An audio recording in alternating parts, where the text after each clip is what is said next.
Hi friends, ಸೀಳು ತುಟಿ ಅಂಗುಳಿನ ಅಸಹಜತೆಯಾಗಿದ್ದು ಇದರಲ್ಲಿ ಮಕ್ಕಳು ಹುಟ್ಟಿನಿಂದಲೇ ತುಟಿಗಳು ಸೀಳಿರುತ್ತವೆ. ಈ ಸ್ಥಿತಿಯಲ್ಲಿ ರೋಗಿಗಳು ಆಹಾರ ಮತ್ತು ದ್ರವಗಳನ್ನು ನುಂಗಲು ಕಷ್ಟಪಡುತ್ತಾರೆ. ದ್ರವ ರೂಪದ ಆಹಾರವು ಮೂಗಿನ ಮೂಲಕ ಸೋರಿಕೆಯಾಗಬಹುದು. ಸೀಳು ತುಟಿಗಳು ಕೆಲವು ರೋಗಿಗಳಲ್ಲಿ ಉಸಿರಾಟದ ತೊಂದರೆಯನ್ನು ಉಂಟು ಮಾಡಬಹುದು.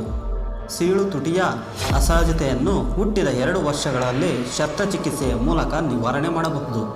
ಪ್ರಸ್ತುತ ಪ್ರಪಂಚದಾದ್ಯಂತ ಜನಿಸಿದ ಪ್ರತಿ 700 ಮಕ್ಕಳಲ್ಲಿ ಒಬ್ಬರು ಸೀಳು ತುಟಿಗಳ ಸ್ಥಿತಿಯೊಂದಿಗೆ ಜನಿಸುತ್ತಾರೆ.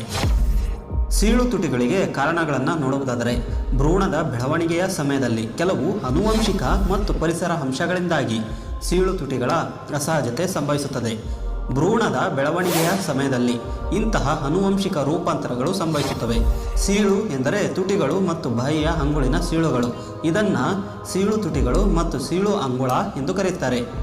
ಅದೇ ರೀತಿ ಗರ್ಭಿಣಿಯರಿಗೆ ಸಂಬಂಧಿಸಿದ ಕೆಲವು ಪರಿಸರ ಅಂಶಗಳಾದ ಧೂಮಪಾನ, ಆಲ್ಕೋಹಾಲ್ ಸೇವನೆ, ಫೋಲಿಕ್ ಆಮ್ಲದ ಕೊರತೆ ಮತ್ತು ಕೆಲವು ಔಷಧಿಗಳು ಭ್ರೂಣದ ಬೆಳವಣಿಗೆಯ ಸಮಯದಲ್ಲಿ ತುಟಿಗಳು ಮತ್ತು ಬಾಯಿಯ ಸ್ನಾಯುಗಳ ಸಮ್ಮಿಲನದ ಮೇಲೆ ಪರಿಣಾಮ ಬೀರುತ್ತವೆ.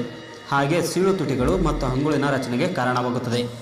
ರೋಗ ನಿರ್ಣಯ ಮತ್ತು ಚಿಕಿತ್ಸೆಯನ್ನು ನೋಡುವುದಾದರೆ, ಹೆಚ್ಚಾಗಿ ಸೀಳು ತುಟಿಗಳು ಮತ್ತು ಅಂಗುಳಿನ ಅಸಹಜತೆಯನ್ನು ಭ್ರೂಣದ ಬೆಳವಣಿಗೆ ಸಮಯದಲ್ಲಿ ಅಥವಾ ಜನನದ ಸಮಯದಲ್ಲಿ ರೋಗ ನಿರ್ಣಯ ಮಾಡಲಾಗುತ್ತದೆ. ಕೆಲವು ಸಂದರ್ಭಗಳಲ್ಲಿ ಸೀಳು ತುಂಬ ಚಿಕ್ಕದಾಗಿರಬಹುದು. ಜನನದ ಸಮಯದಲ್ಲಿ ಸೀಳುಗಳನ್ನು ಕಂಡುಹಿಡಿಯುವುದು ತುಂಬ ಕಷ್ಟ. ಅಂತಹ ಸೀಳುಗಳು ನಂತರದ ಜೀವನದಲ್ಲಿ ರೋಗ ನಿರ್ಣಯ ಮಾಡಲ್ಪಡುತ್ತವೆ. ಸೀಳು ತುಟಿಗಳು ಮತ್ತು ಅಂಗುಳಿನ ಅಸಹಜತೆಯನ್ನು ಸಾಮಾನ್ಯವಾಗಿ 2 ವರ್ಷಗಳೊಳಗೆ ಅನೇಕ ಶಸ್ತ್ರಚಿಕಿತ್ಸೆಗಳ ಮೂಲಕ ಚಿಕಿತ್ಸೆ ನೀಡಲಾಗುತ್ತದೆ.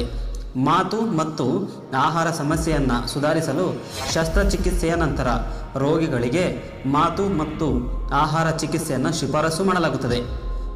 ಈ ವಿಡಿಯೋಗೆ ಸಂಬಂಧಿಸಿದ ಯಾವುದೇ ಪ್ರಶ್ನೆಯನ್ನು ನೀವು ಹೊಂದಿದ್ದರೆ ಅಥವಾ ನೀವು ನಮಗೆ ಯಾವುದಾದರೂ ವಿಷಯವನ್ನು ತಿಳಿಸಲು ಬಯಸಿದರೆ ಕಾಮೆಂಟ್ ಬಾಕ್ಸ್ನಲ್ಲಿ ಬರೆಯಿರಿ. ಓಕೆ ಫ್ರೆಂಡ್ಸ್, ಈ ವಿಡಿಯೋ ಇಷ್ಟವಾದಲ್ಲಿ ಒಂದು ಲೈಕ್ ನೀಡಿ, ನಿಮ್ಮ ಸ್ನೇಹಿತರಿಗೆ ಶೇರ್ ಮಾಡಿ. ನೀವಿನ್ನೂ ನಮ್ಮ ಚಾನಲನ್ನು ಸಬ್ಸ್ಕ್ರೈಬ್ ಆಗಲಿಲ್ಲವೆಂದರೆ ಸಬ್ಸ್ಕ್ರೈಬ್ ಆಗಿ ಪಕ್ಕದಲ್ಲೇ ಇರುವ ಬೆಲ್ ಬಟನ್ ಪ್ರೆಸ್ ಮಾಡಿ, ಅಲ್ಲಿ ನೋಟಿಫಿಕೇಶನ್ ಆನ್ ಮಾಡಿ. ಈ ವಿಡಿಯೋದ ಬಗ್ಗೆ ನಿಮ್ಮ ಅನಿಸಿಕೆಯನ್ನು ಮುಕ್ತವಾಗಿ ಕಾಮೆಂಟ್ ಮಾಡಿ. Thank you for watching.